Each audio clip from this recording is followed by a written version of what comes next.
GC here, and we're back with a movie review. Furious 7. First off, just want to say thank you, Paul Walker, for being such an interesting franchise to us, and just rest in peace, and just thank you. Just thank you.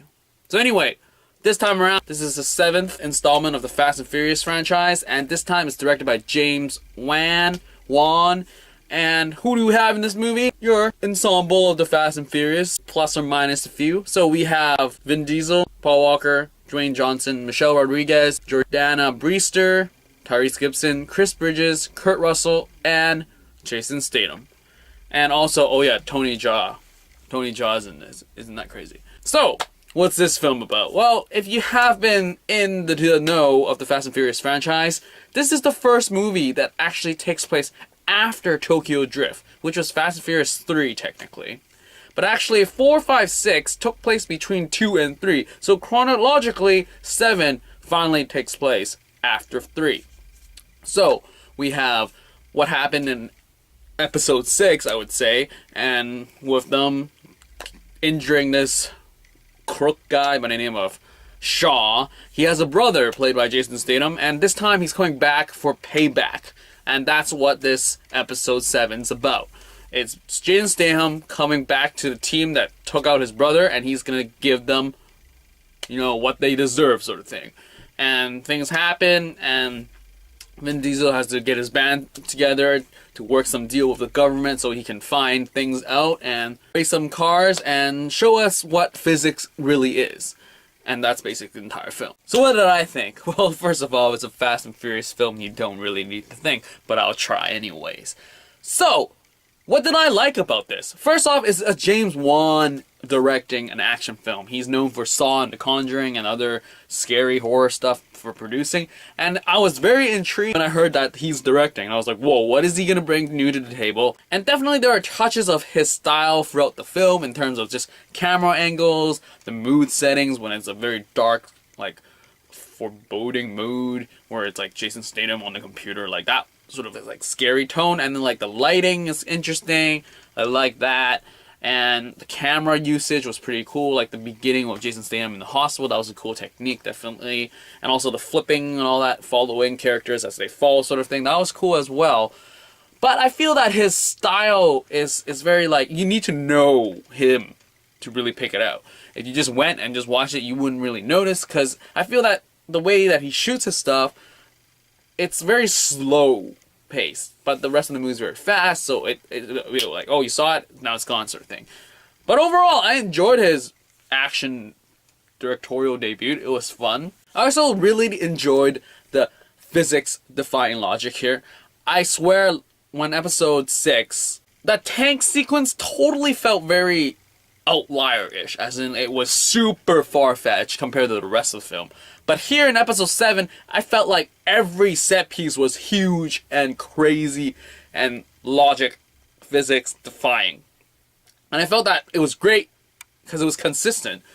Though it is a bummer to see these crazy falls and they just get up and have no sustained injury. I mean, like, Rock is the only one that went to the hospital, where everyone else, I swear, got back up after they, like, could have died. I swear, Screen Junkies really need to do an honest action for this, because they all died. Everyone died in this film because of the damage sustained by their bodies through falls, through all those crashes and explosions, and yeah. Now, in terms of just the casting, Tyrese is back, and I like what they did with his character, as in they give him some sort of, like, meaning, as in he's not just jokes, but he's trying, so I give them that he's trying.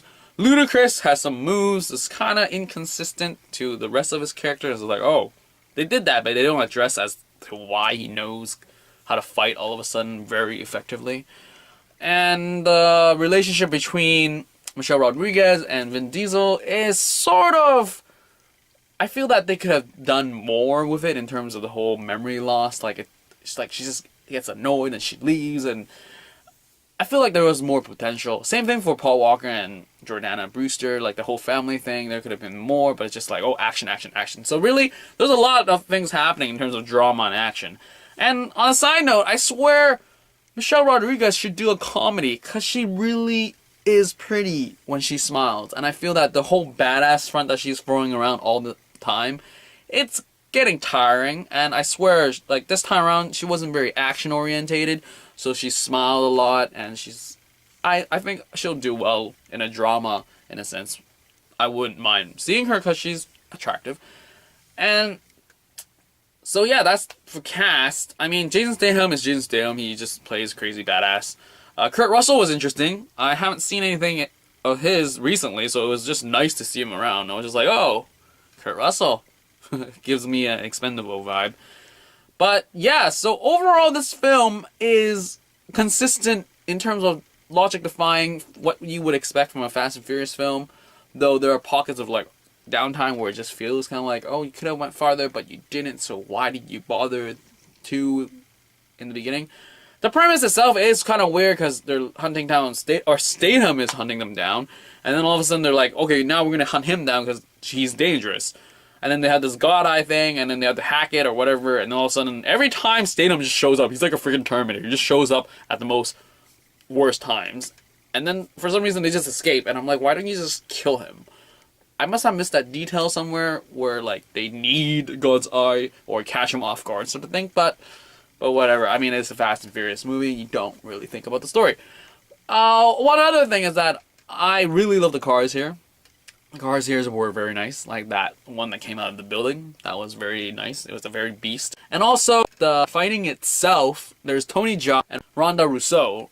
Ronda was actually from Expendables 3. She was the female of that group. And the Tony Jaa Paul Walker fight was a total waste, really, in terms of how they filmed it. But I swear it's probably Paul Walker's fighting ability and also the closeness of a truck, the tightness. You can't really film much. So that was sort of a wasted opportunity in terms of showcasing Tony Jaa, sort of like, I swear it's probably his debut Hollywood thing. And there was no, like, much characterization from him. He was just a henchman. I sort of wish that he was more of an established henchman. I can say that for Ronda as well. She's that Prince bodyguard. She was awesome in this, the way they filmed it. At first I saw some production, I was like, oh, it's gonna be edited really badly and can't really feel the punches.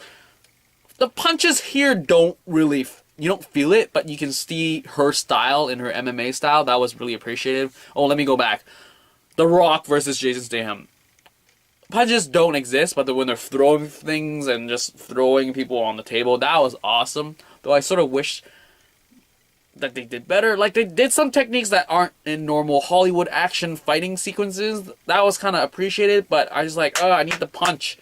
Don't cut when you punch them. But, I mean, it is Hollywood. So again, back to Ronda Rousey. She also is hardly developed. She's just a bodyguard, so that was kind of sad. And lastly, the actual major bad guy that shows up is Djimon Hounsou. And he is not established whatsoever. He just exists.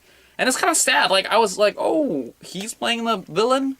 Like, they don't really build him up. So there's a lot of potential here, but I swear, there's tons of things happening. They're setting up a new trilogy.